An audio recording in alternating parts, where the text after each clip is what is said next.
Pada suatu hari, seorang pemuda berusia 21 tahun mengendarai motor membawa kunci Inggris dan sebilah pisau menuju ke sebuah bank.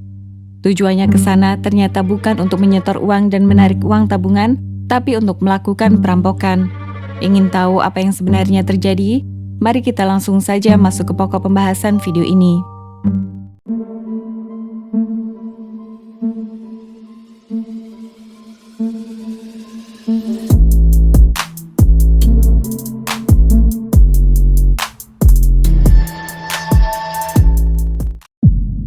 Pada tanggal 11 Juni 2013 sekitar pukul 10 pagi, seorang pemuda mengenakan kaos putih dan celana jeans masuk ke dalam lobi sebuah bank.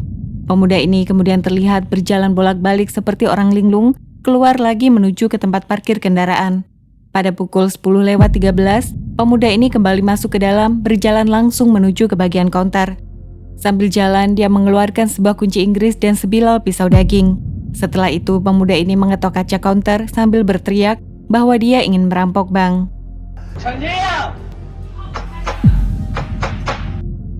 Karyawan di bagian counter secara langsung menghindar ke belakang dan segera melaporkan kejadian ini. Petugas keamanan kemudian segera mengamankan seluruh nasabah dari lobi bank. Perawakan pemuda ini sebenarnya tidak menakutkan.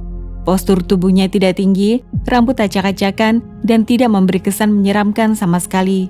Wajahnya malah terkesan kasihan. Senjata yang dia bawa hanya peralatan rumah ala kadarnya, tidak seperti perampok bank profesional yang biasanya membawa senjata api. Saat kejadian berlangsung, seorang karyawan bahkan sempat pergi keluar mengambil sebuah paket. Petugas keamanan lalu datang mendekat untuk mengusirnya. Pemuda ini terlihat sedih dan emosional. Dia mulai berbicara tanpa arah dan terus-menerus mengatakan bahwa dia butuh uang. Petugas keamanan mengira orang ini sedang mengalami kesulitan dan coba membujuknya. Tapi pemuda ini tidak menghiraukan dan berusaha masuk ke dalam bagian counter tapi tanpa hasil. Pemuda kaos putih ini tiba-tiba mulai menangis dengan keras, mengatakan bahwa dia terpaksa melakukan ini.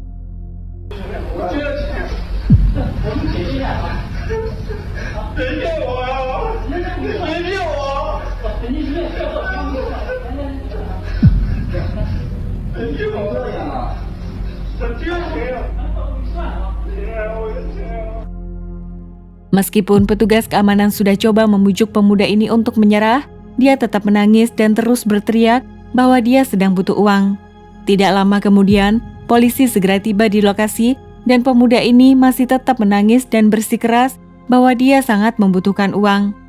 Namun, dia tidak memberikan perlawanan saat disuruh melepaskan pisau dan kunci Inggris yang ada di tangannya. Para petugas langsung meringkusnya dan membawanya ke kantor polisi.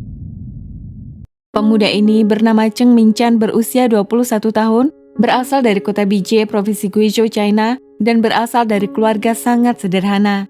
Saat berusia 16 tahun, keluarganya memutuskan untuk pindah tinggal menetap di Haining, dan Cheng Minchan mulai bekerja di sebuah internet cafe.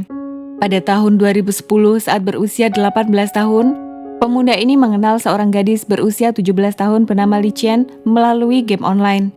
Singkat cerita, keduanya langsung jatuh cinta dan menjadi sepasang kekasih. Dalam waktu tidak terlalu lama, mereka berdua memutuskan untuk menikah.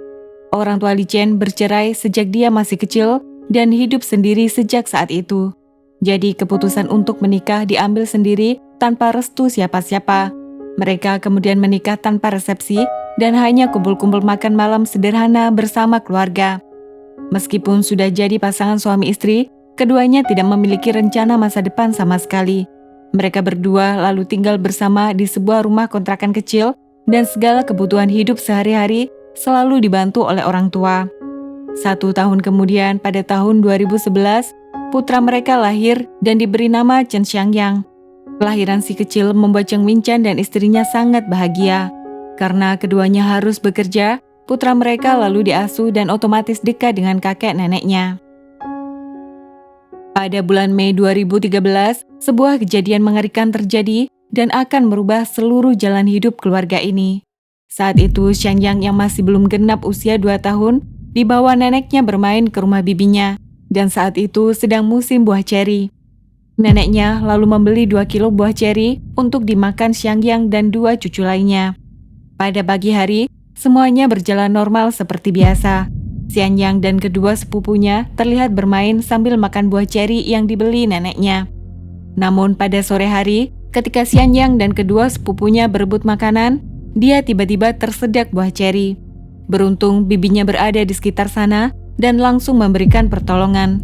Meskipun sempat menangis, anak kecil ini segera pulih dan kembali bermain dengan dua sepupunya. Sayangnya, bibinya tidak memperhatikan saat Xianyang kembali makan buah ceri.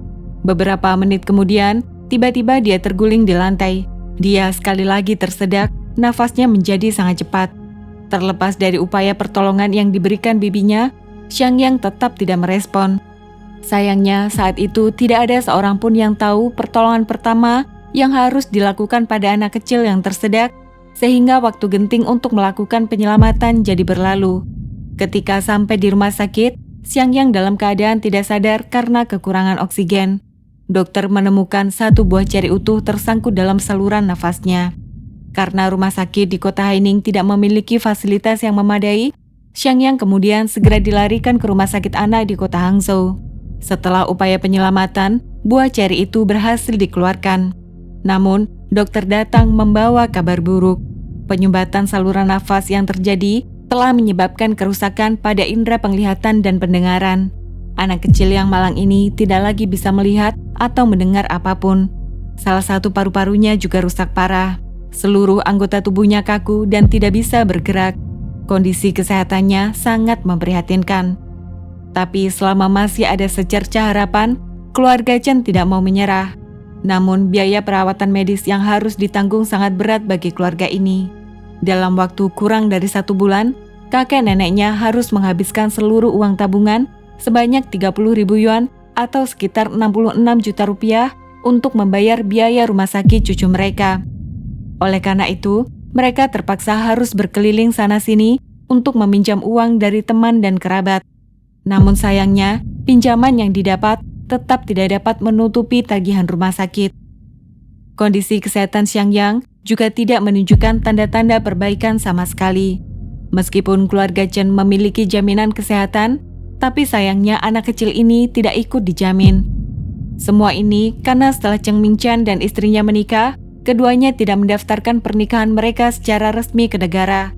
Selain itu, anak mereka belum sempat dibuatkan akta kelahiran, sehingga secara otomatis tidak bisa mendapatkan jaminan kesehatan dari negara. Biaya perawatan yang harus ditanggung sebesar 50.000 yuan atau sekitar 110 juta rupiah setiap bulannya. Dan menurut dokter, Xianyang memerlukan perawatan selama 6 bulan untuk memonitor perkembangan kesehatannya.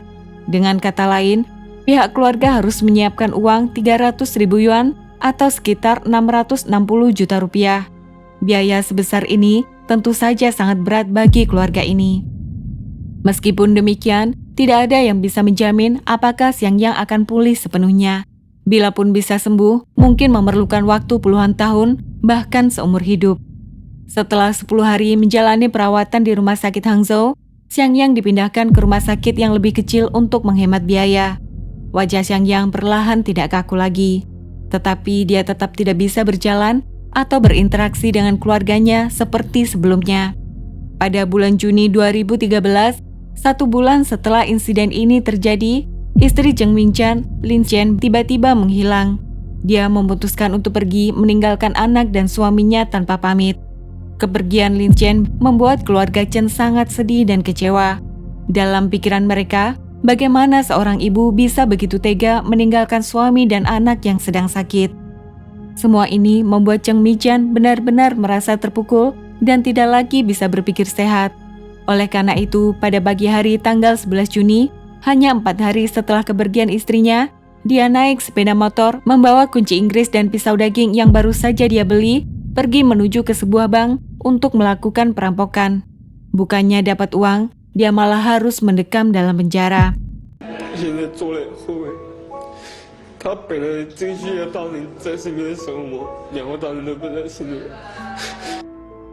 Setelah ditangkap oleh polisi, keluarga Chen kehilangan segala sumber dana untuk biaya pengobatan.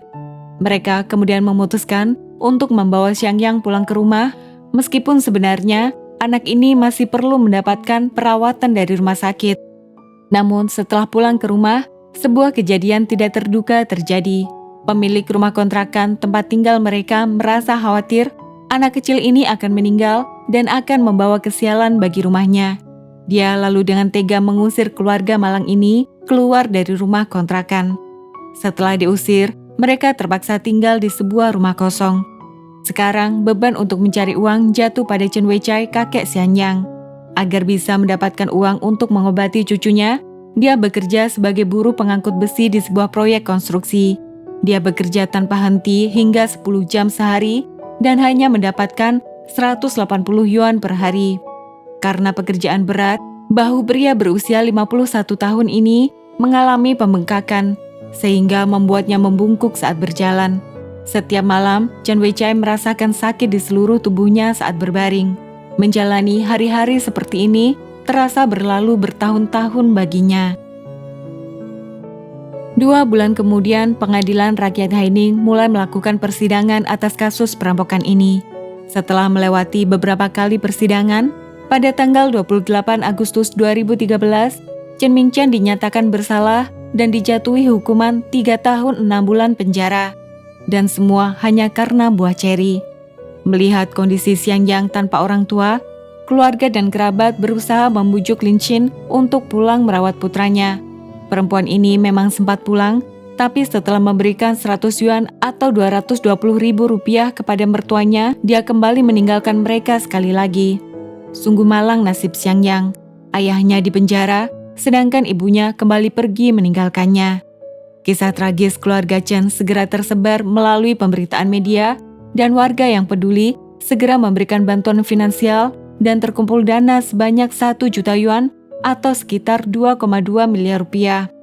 Dengan adanya bantuan ini, Chen Xiangyang segera mendapatkan perawatan rumah sakit.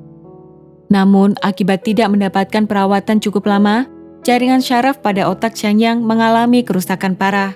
Meskipun dokter menyatakan kemungkinan pulih sepenuhnya sangat kecil, tapi setelah beberapa waktu berobat, kondisi kesehatan Xiangyang mulai membaik. Pada tanggal 10 September setelah mendapatkan perawatan intensif di rumah sakit, Xiangyang yang berusia 2 tahun pertama kali menunjukkan respon terhadap suara kakeknya. Bahkan saat seorang perawat memberikan dia suntikan, anak kecil ini menangis untuk pertama kalinya. Hal ini membuat keluarga Chen sangat senang, memberikan harapan bahwa anak ini bisa kembali pulih. Setelah 3 tahun perawatan, pada bulan April 2016, Xiangyang dibawa pulang ke kampung halaman kakek neneknya di Guizhou. Chen Mingchen lalu bebas dari penjara dan pulang untuk merawat putranya.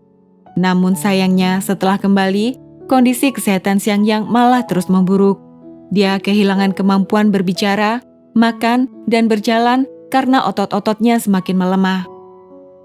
Pada tanggal 24 Juli 2022, setelah 9 tahun berjuang, Chen Xiangyang yang berusia 11 tahun saat itu harus menghembuskan nafas terakhirnya dan pergi untuk selamanya.